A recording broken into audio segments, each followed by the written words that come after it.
दोस्तों, जब मैं रिजर्वेशन के खिलाफ बोलता हूँ तो मुझे गाली पड़ती है। तो फिर किस चीज़ का ये सीजेपी वाले प्रोटेस्ट कर रहे हैं? ये प्रोटेस्ट में करते हैं फेयर एजुकेशन हो। किस चीज़ का फेयर एजुकेशन हो? फेयर एजुकेशन मेरे ख्याल से वही होता है ना, जो मेरिट बनता है, जिसपे एक मेरिट बनेगा सबका, उस पे क्या सिलेक्शन होता है, कि वो मेरिट होता है किसका 600 पे सिलेक्शन हो रहा है, किसका नेगेटिव मार्क्स पे सिलेक्शन हो रहा है। ये किस तरफ का मेरिट है? मैं ये जानना चाहता हूँ। फिर ये कहते हैं कास्ट डिस्क्रिमिनेशन रहेगा तब तक ग्रेजुएशन रहेगा। तो कास्ट डिस्क्रिमिनेशन जो कर रहा है उसको सजा दो ना। एक के किए हुए लड़के का सजा फिर दूसरा क्यों भोगे? दूसरा जनरल का बच्चा क्यों भोगे? और भोगते ही रहे जनरल का बच्चा कि कास्ट डिस्क्रिमिनेशन हो रहा है। एक का गलती का सजा दूसरा क्यों भोगे? मान लीजिए एससी वाला बच्चा कोई गलती करता है तो पूरा एससी कास्ट भोगेगा। ये कैसा कैसा कानून है ये? चलिए मान लेते हैं कि क्या कहते हैं, अगर किया तो उस पे जो बच्चा कर रहा है, जो बच्चा क्या कहते हैं रेसिज्म कर रहा है, चाहे कास्ट पे बोल रहा है, तो उस पे सजा करो ना, उस पे रजिस्ट्रेशन ठोको। सब बच्चों पे क्यों ठोक रहे हो? लेकिन मैं फिर कहूंगा, एससी एक्सटी एक्ट लगाओ तो जांच हो। ऐसा नहीं कि किसी पे भी एसटी एक्ट लगा दो, जैसा यूजीसी कानून लेके आने वाले थे।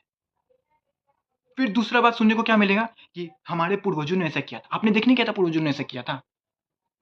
और मान लीजिए पूर्वजों ने किया था, पूर्वज का सजा मुझे क्यों मिले? क्यों मिले पूर्वज का सजा मुझे?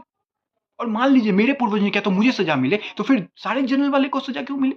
ये कैसा कैसा कानून है ये? कैसा रिजर्वेशन जो अब तक हम लोग ढोते जा रहे हैं 75 साल से?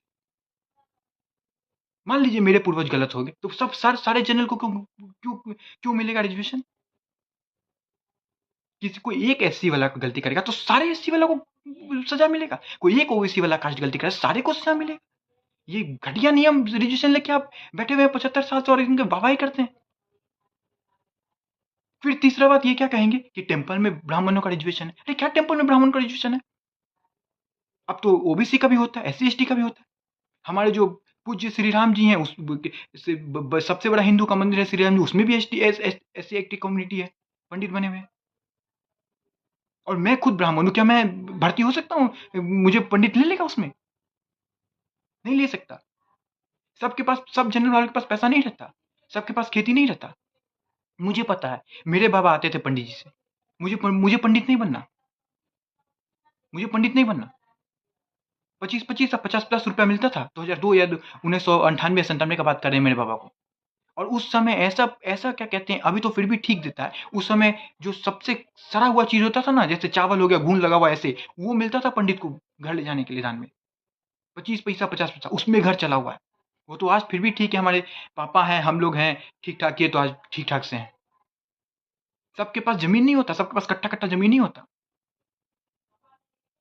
हद करते हैं यार आप।